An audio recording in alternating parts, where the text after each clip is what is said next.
Belly on up to the 9-foot homemade oak bar.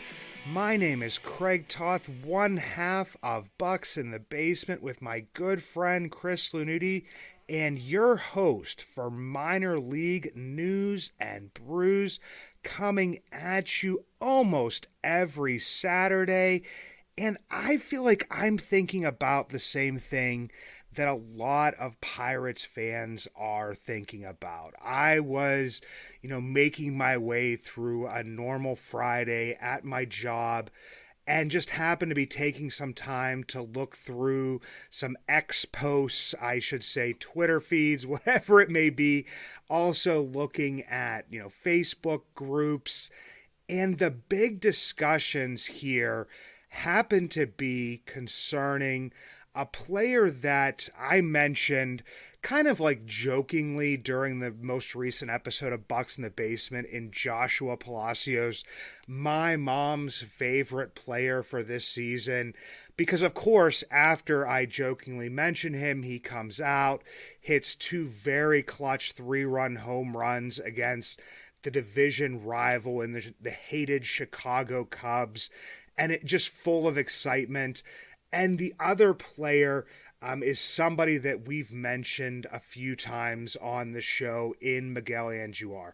I had, I believe, brought up the topic of him to Jason Mackey the last time he was on as a guy that was going to be probably, getting another shot just because of like the great or, sufficient, as we'll soon find out, AAA season that he was having.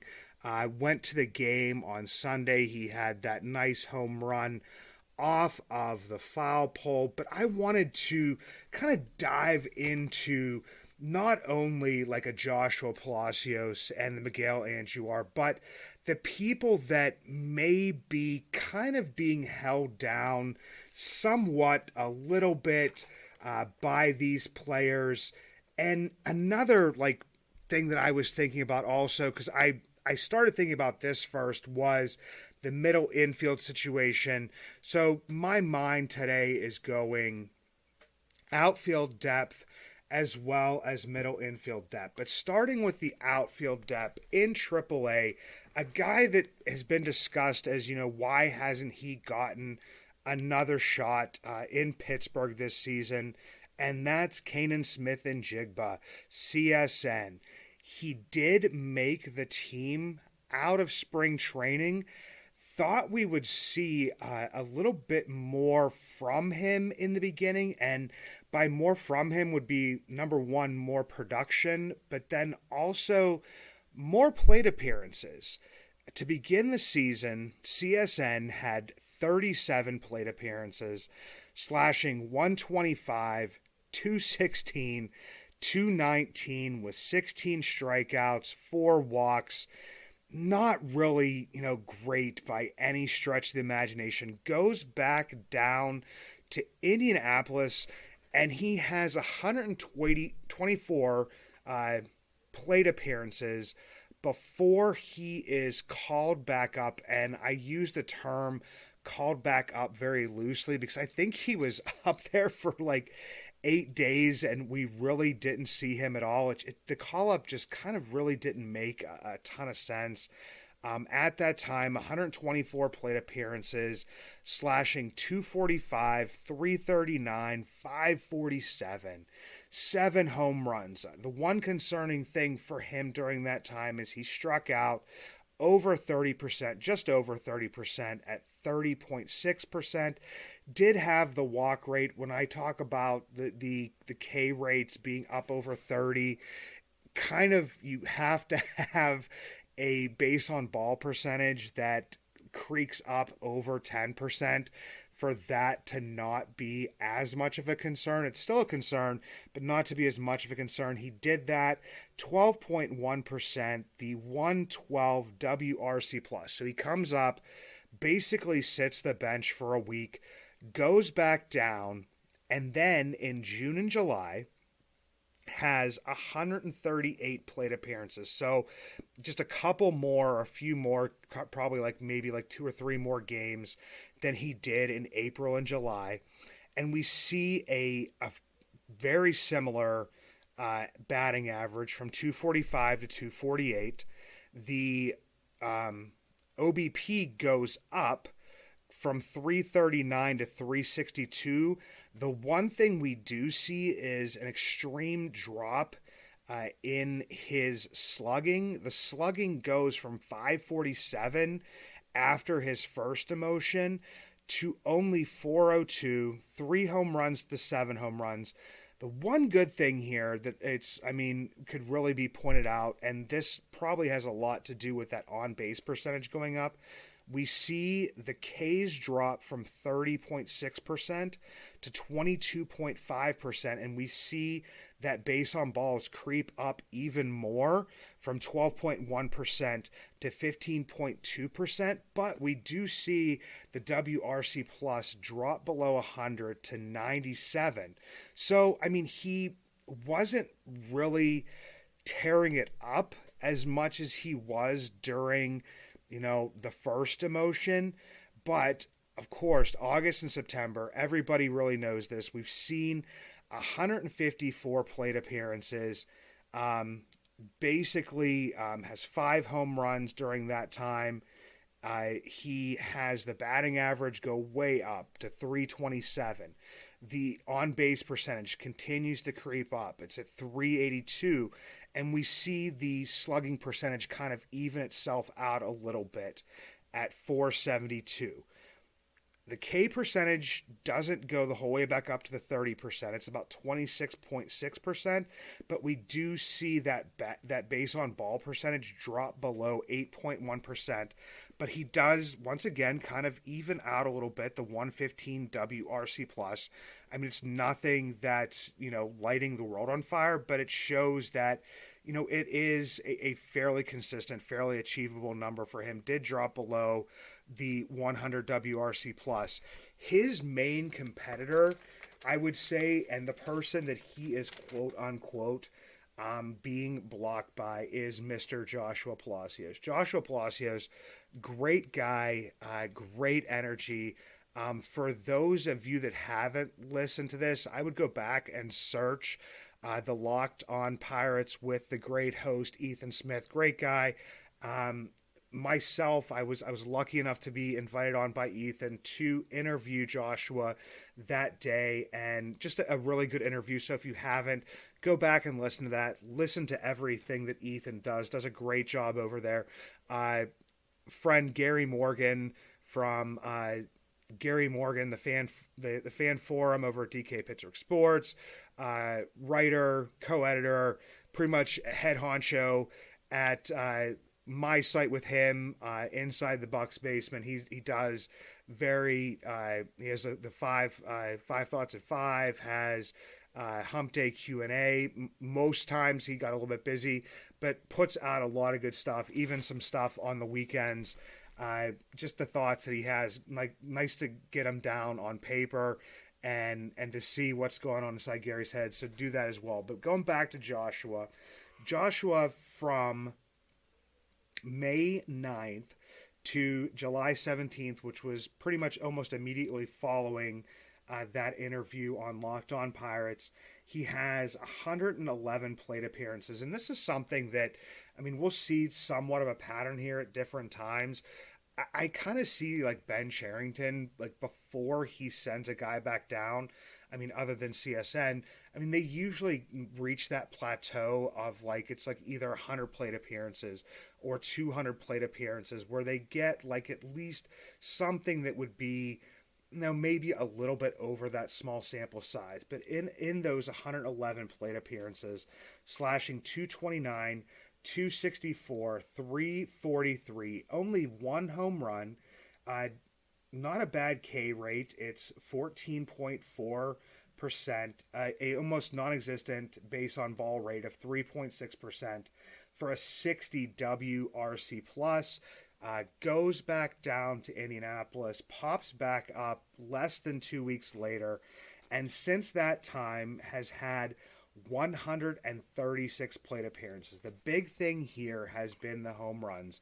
The 2 home runs that I mentioned earlier, the clutch home runs, especially pinch hit home runs, versus the Cubs, and talking about like his role, possibly like a fourth outfielder, and I don't know, a bench piece, the 26th man, has been that discussion that has been in my mind and everybody's mind all over Twitter and Facebook.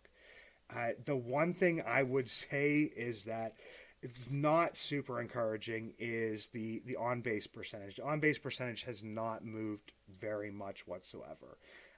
We've seen that go from 264 to 281.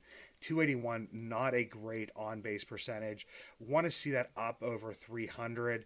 310, climbing into like, 330 for some guys. That's, how they get the good on base and slugging for the OPS. But to me, that's like extremely concerning there. Have seen obviously the power go up, hence the home runs, going from 343 to 484. You see the batting average go up just a tiny bit, 229, 238. Not really hitting for a great batting average, but I mean the OPS is something we focus on a lot more in today's game. But the other thing for me is that the K percentage has almost doubled to 26.5%, and the base on ball percentage has only gone up to like 5.1%, and right now he's right at an even 100 WRC plus. And I'm, like I said, I'm kind of okay with Palacios being like that 26th man. But when you like kind of break down like the 26-man roster, and I know I saw, once again mentioning Gary, I saw Gary Morgan, put out something today. I think it was today or earlier or later last night. It was a tweet saying that like basically we have 28 men on the roster right now. And so, like, it's like, okay, I'll give you some easy ones. He goes, I'll give you Alika Williams. I'll give you, I can't remember who the other one was at this moment, but it was just like, I'll give you a couple easy ones. But then at that point in time, like, could you have, Palacios? Could you have Angular? Could you have Kutch? Like, all on there where they all kind of would be, it's like your 25th and 26th men. But there's like only two spots, and that's three guys. So that's kind of where this, this discussion, like, it trips you up a little bit. It gets you like thinking a lot, and it's like, could he be that? And then you have CSN, who in some ways has pushed, but in other ways, like, he's getting hot towards the end. He wasn't, terrible at the beginning, and the numbers are showing that he did take a little bit of a step back in the middle. So, I mean, yes, there is still that depth. Yes, still 40 man. But it's like, so how does this actually work itself out? And the other guy that, I mean, technically would be blocking him would be the aforementioned Miguel Andujar. And it's more for maybe, like, if you want to give CSN a first base glove at some point in time, but more of the DH reps, has struggled a decent amount in the outfield. Miguel Andujar has shown himself also to not really be an outfielder. I mean, he was a third baseman. They tried him in the outfield, doesn't really work. I've seen him with the first base glove on, DHing, trying to find a spot for him. I mean, obviously people are extremely excited about him. I mean, but here's the thing is, he's only had 40 plate appearances at the time of this recording, 457 on Friday, 9:22, so we don't know what's going to happen here against Cincinnati on Friday night.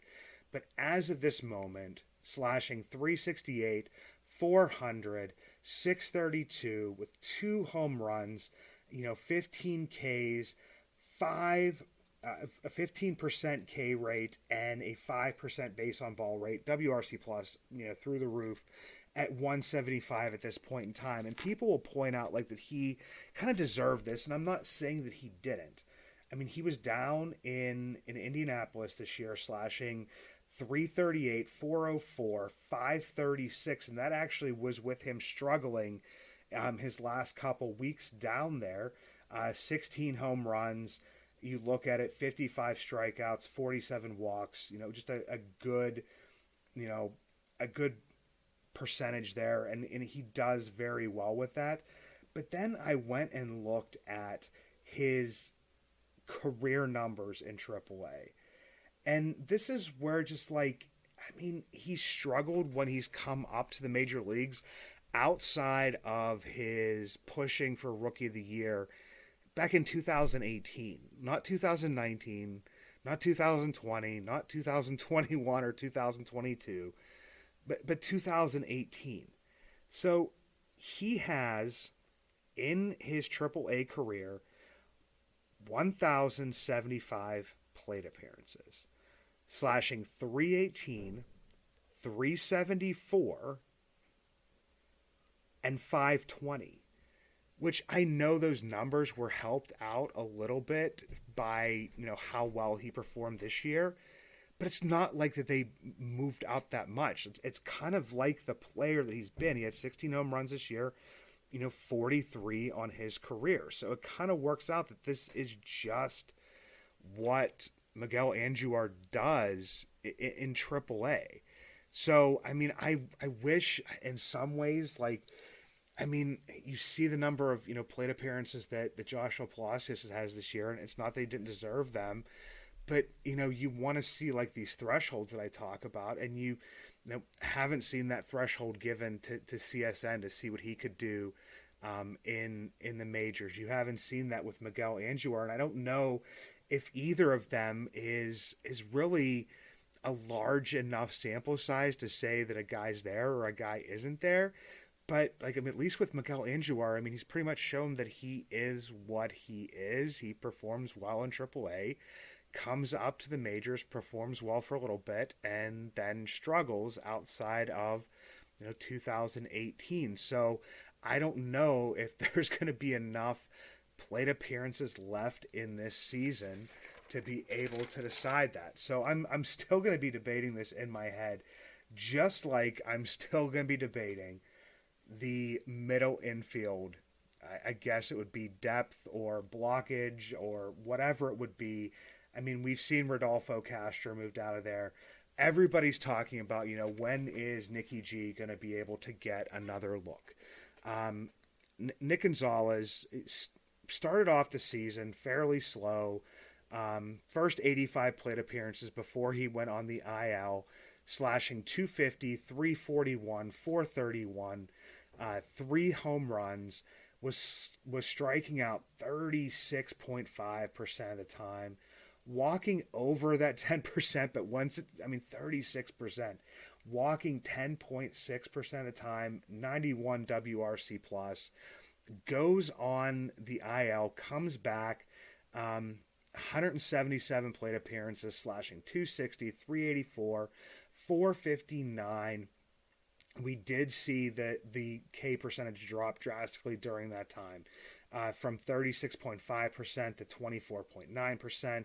Base on balls goes up from the 10.6% to the 14.7%, hits 4 more home runs, WRC plus of 113, and he basically, kind of according to Ben Cherington, Ben Cherington spoke about the fact that, they were thinking that Nick Gonzalez was going to just get a full year in AAA, but his bat, kind of forced the call up, and then he gets, one of those. It's like that. If he reaches that threshold, he gets 112 plate appearances with the Pirates, slashing 216, 268, 353, a couple of home runs, one which I saw in person, an absolute blast against the San Diego Padres. But seeing him walk 3.6% of the time, strike out 27.7% of the time, a 64 WRC plus, gets sent back down to AAA, and it has been basically doing everything that was asked of him, to go back down and make those adjustments. 167 plate appearances, slashing 317, 401, 586, 7 home runs. See the K rate kind of steady itself out again, 23.4%, and still has the walks above 10% at 10.8%, and a 144 WRC plus. The guy that he is in almost like direct competition with is Liover Peguero. And Liover Peguero, wasn't sure we were going to see him this year. I'm thinking that a lot of this, to me, is because he's been on the 40 man for a couple years now. And so, like, you kind of have to see what you have with him. It was performing well enough, down in double A that it was like, okay, maybe this is the time for the call up. He gets called up, and from I'm just going off of this and going like month by month. First month that he's up from 717 to 816, slashes 257, 307, 500, 5 home runs, 113 WRC plus. The other thing that concerns me about all these guys coming up is that, I mean, the walk rates. I mean, we're talking about a walk rate of 5.3% for him, striking out 32.9% of the time. I mean, at that time he had, the 113 WRC plus, but still, I mean, you could see that it's like, okay, if you continue to not walk as much, strike out at a pretty high rate, it's stuff has kind of come back down to earth a little bit.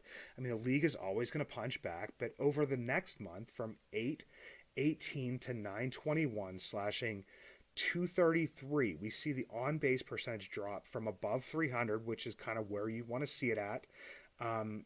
Anything over that, is a little bit of a bonus. You definitely want to see it higher, but you got to see it at least over 300.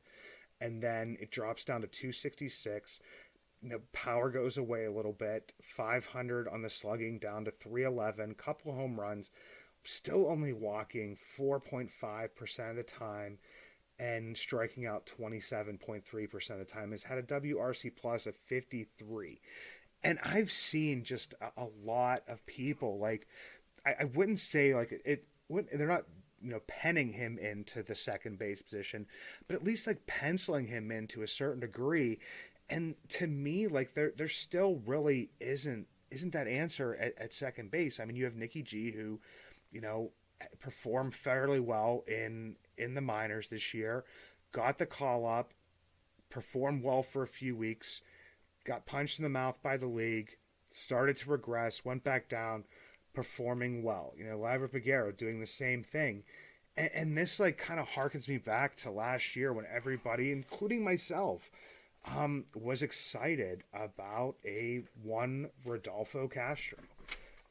And Rodolfo Castro, last year, just to remind you guys exactly how Rodolfo Castro finished the year.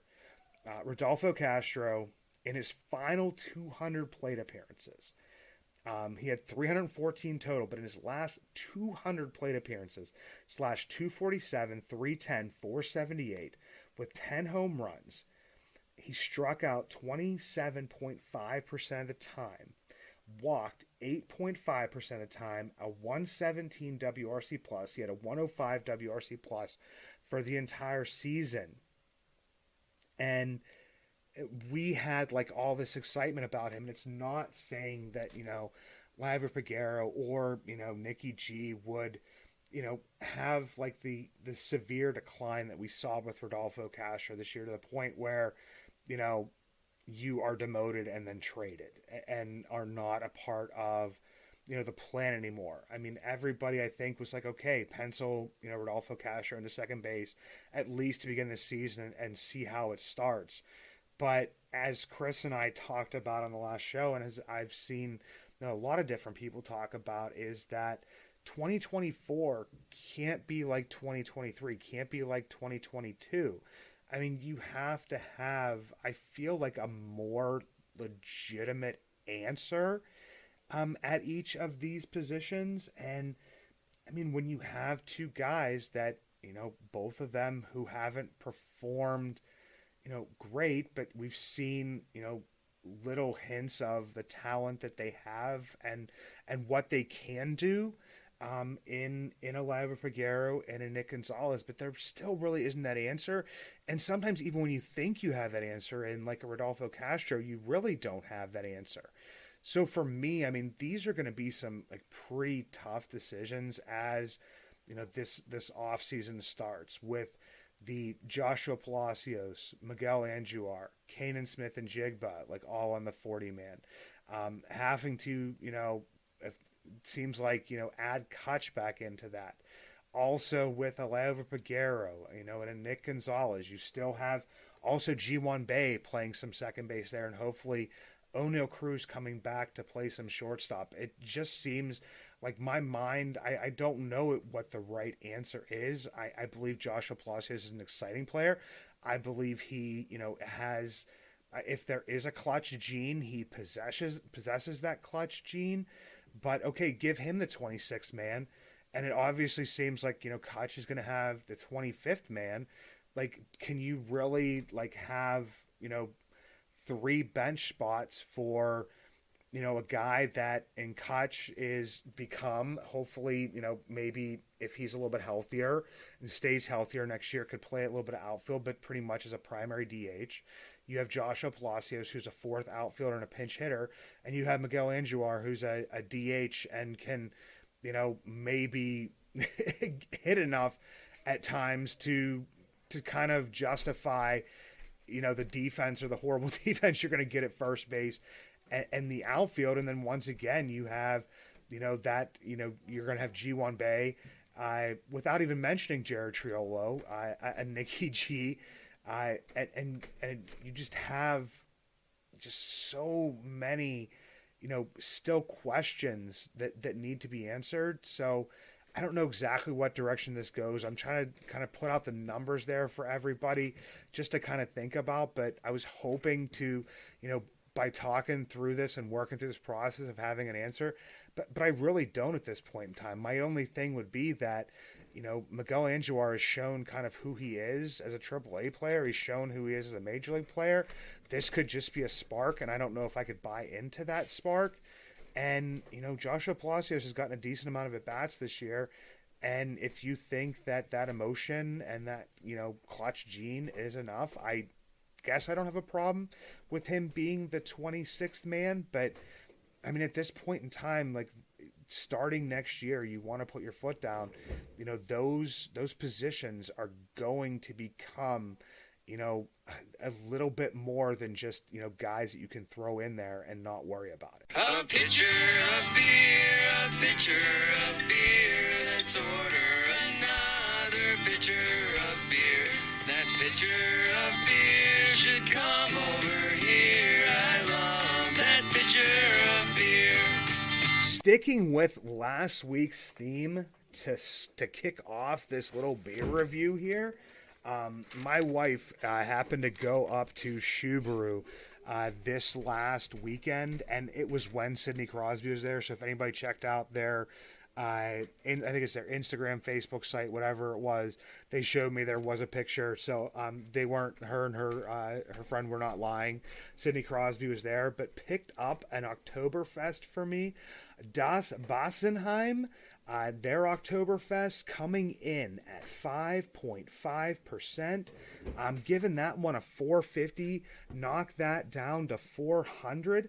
They have a light lager, and this is named College, and it basically looks like the old Belushi Animal House College sweatshirt. It's like an awesome can. A nice light lager, 4.3%. That I give a 425, bring that down to 375. And then they have the Chupacabra, and that's a lime, and it's a Mexican lager, 6%. Give that one a 425 as well, bring that down to 400. And can't say let's go too many teams anymore. Let's go Indians, and starting in a few weeks here, let's go Salt River Rafters.